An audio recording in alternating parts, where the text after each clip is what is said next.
Thank you, Mr. Chairman. I'd like to call up my first amendment, which is Amendment ALB 14100. I'll be before the committee.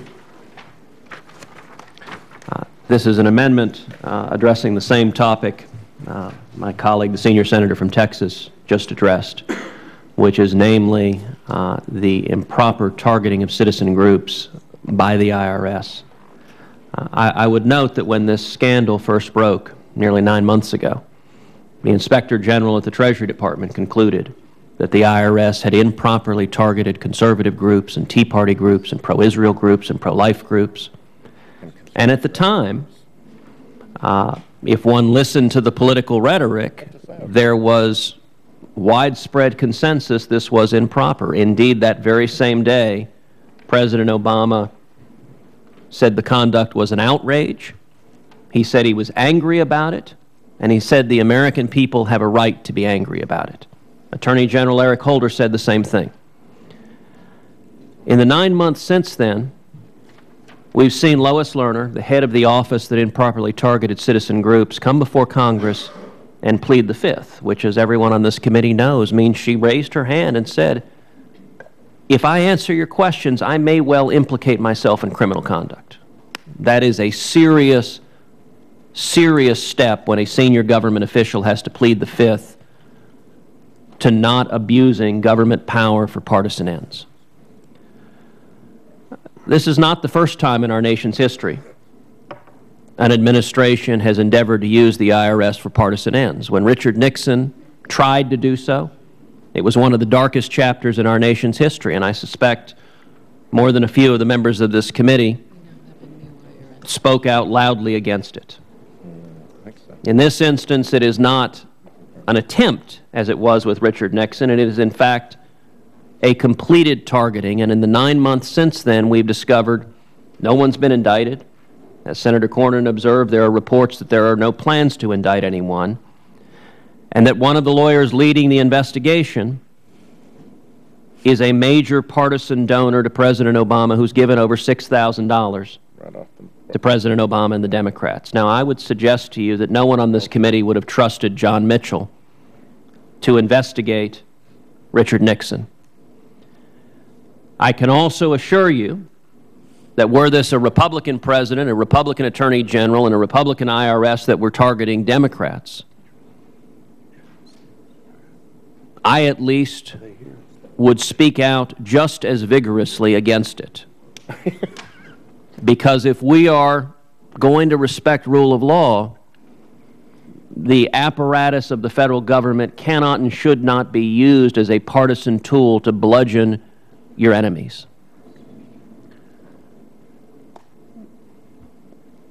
It is my hope that this committee will be united in that proposition, that it is not appropriate for the IRS to be used to go after those who happen to be of a different political party than the administration in office, that has long been considered the height of abuse of power. So this amendment, what it would do is simply make it a federal criminal offense for an IRS employee to willfully discriminate against and harass based solely upon the political beliefs or policy statements held, expressed, or published by a group. I have a second amendment that I would call up. That is Amendment GAI 14097. This amendment focuses on the new rules that the IRS is promulgating. 9 months ago, both the President and the Attorney General expressed outrage at the IRS's conduct. Now, 9 months later, the IRS is attempting to codify that conduct, to institutionalize using the IRS as a tool of silencing citizen speech. These rules have been open for public comment. Indeed, they're open until today. Today is the last day of public comment. To date, more than 116,000 comments have been received. My understanding is that is by an order of magnitude more than any IRS rule has ever received comments. And I am willing to bet a very, very high percentage of those are from citizens not wanting their First Amendment rights stifled by the IRS. I hope we can make D.C. listen. The proposed rule would restrict 501c4 social welfare organizations. I would note a broad range of organizations use 501c4s, including the Sierra Club, Planned Parenthood, the NRA, the NAACP.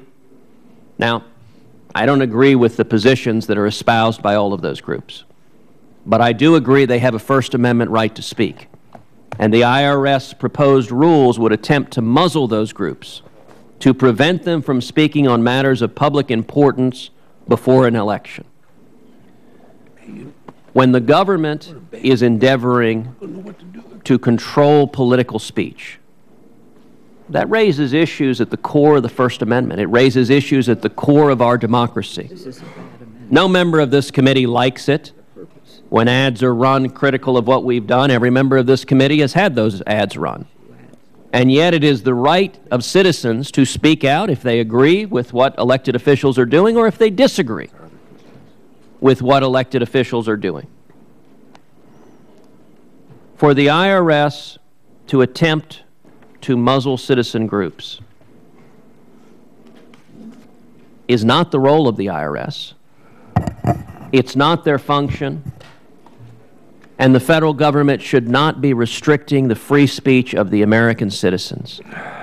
This, too, ought to be a bipartisan issue. We should not, as elected officials, be attempting to govern what our bosses are allowed to say, and our bosses are, of course, the people who elect us.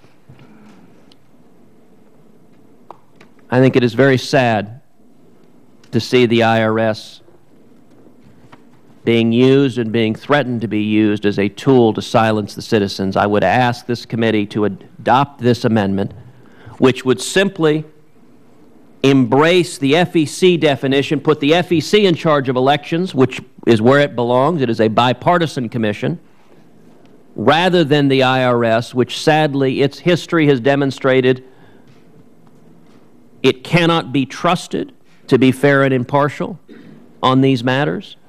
And the rules it is promulgating, if they went into effect, would have the predictable impact of silencing citizen groups and restricting their free speech. Mr. Chairman, let me respond on the jurisdictional issue and then make a comment on the substance as well. On the jurisdictional issue, this committee has a special responsibility when it comes to constitutional rights and civil liberties. Indeed, I'm proud to be the ranking member on our Constitution and Civil Liberties Subcommittee. And in this instance, I would agree with the senior senator from Utah if this were an amendment changing the top marginal tax rates. That clearly falls within the Finance Committee's jurisdiction. This committee doesn't have a role in setting that.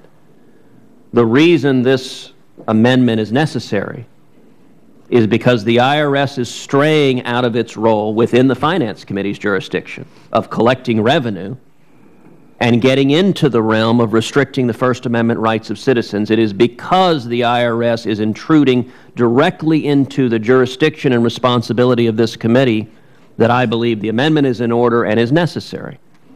I would note, secondly, this committee has oversight responsibility for the Attorney General and the Department of Justice. And the Department of Justice's conduct of this case, in my view, has represented gross malfeasance.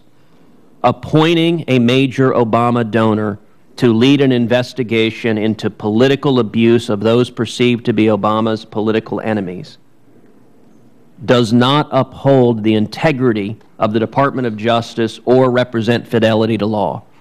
And it is in significant part because of the Justice Department's refusal to conduct a fair and impartial investigation, refusal to appoint a special prosecutor, that this amendment is necessitated. I would finally point on the jurisdictional issue that there are more than a few bills that have been considered by this committee that touch on other areas of jurisdiction. Indeed, Section 5 of the Chairman's own Patent Litigation Reform Bill deals with the Federal Trade Commission's authority to regulate bad faith demand letters in patent cases. And the FTC and its Section 5 authority is a matter within the jurisdiction of the Commerce Committee on which I sit. Likewise, Portions of the Gang of Eight immigration bill, which this committee considered at great length, dealt with the treatment of illegal immigrants under Obamacare, and that legislation is within jurisdiction of the Finance Committee and perhaps the Help Committee. In this instance, the core of this amendment is not focused on finance matters. It's not focused on revenue. It is focused on protecting the free speech rights of citizen groups, and that is at the heart of our jurisdiction. And I would note finally, it saddens me that this does not appear to be a bipartisan amendment. Free speech should not be a partisan issue. And I would note that among those who have filed comments criticizing the proposed IRS rules, there are such right-wing radical groups like the ACLU. Let me tell you what the ACLU has said about this. The proposed rule threatens to discourage or sterilize an enormous amount of political discourse in America.